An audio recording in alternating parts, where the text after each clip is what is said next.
Celebrating the remarkable journey of the 1955 all-black Crispus Attucks High School basketball team.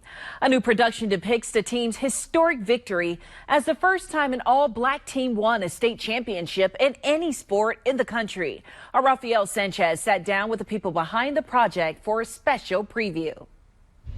As the world prepares to come to Indianapolis for the All-Star NBA weekend, we have a rich tradition of basketball, as you know, as Hoosiers here in Indiana. Of course, it begins with the 1955 Crispus Attucks team, the Tigers. And you're going to bring that story to life with me, Deborah Asante, Laura Town, the playwright. Tell me about this project, because I'm fascinated already. Well, we're putting the story on the stage. I think that it's a story, a significant story, that a lot of people in this community don't know. We are creatively engaging the community with this knowledge, and Laura has done a fantastic job of pulling together deep research on the story and creatively putting it out there.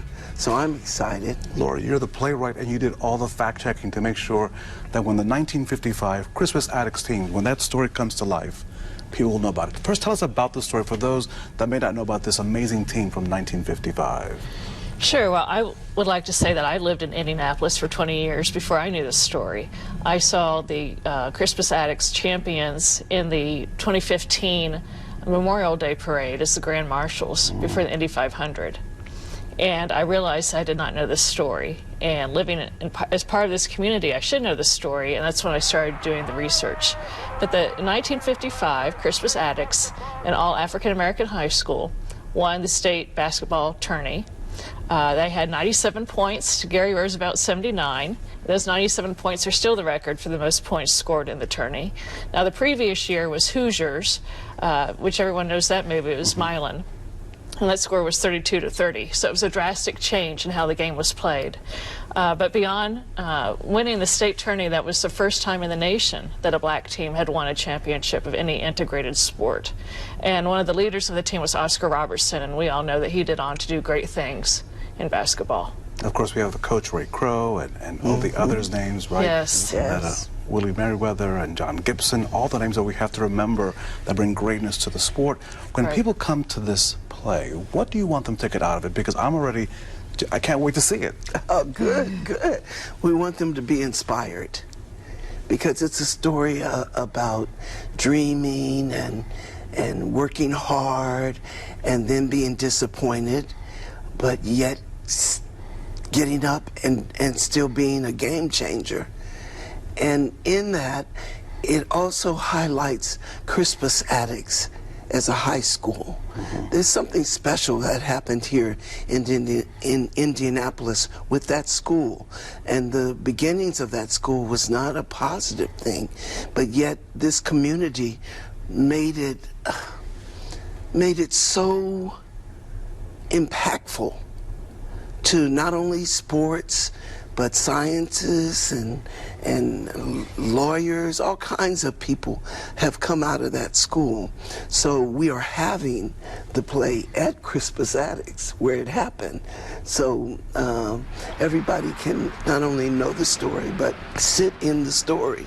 And Laura, this is really about a team, as you mentioned, about a team that defies the odds. They were not supposed to be the team, but they were the team, and they sent that shockwave across the country. As you did the research on these individuals, who as a team really became a powerhouse, what did you learn from it? What did you not know? Beyond the history of it all, but what thing did you learn about these men of integrity and that were full of respect? Well, I was surprised by how many obstacles the team and the individual players had to overcome in their lives, and how they handled everything with dignity and grace and their resilience, and even how they went on further in life, you know, after high school, after professional basketball, or after college for some, how they handled their lives, personal lives and professional lives beyond basketball, with such courage and grace and kindness to others. They're just amazing men. Ray Crow is an amazing man. He probably has the best high school basketball coaching record of anyone in the nation ever. He had 179 wins and 20 losses. He was never nominated for Coach of the Year in Indiana. He was never recruited to be a coach for college. And yet he still carried on and made a difference in this community in other ways. So good that currently there's an elementary school in Whiteland, Indiana, in Johnson Yes. County, named after Ray Crow. The story of these men, the story of 1955, really at the end of the day, is a story about America, right? It is about people who have dreams and hopes. There's love, there's kindness. It's everyone's story. Yeah. Is it not? It is. It is. It is. And we're making sure everyone can see it. Now it's we're opening the weekend before All-Star Weekend with free previews to the community.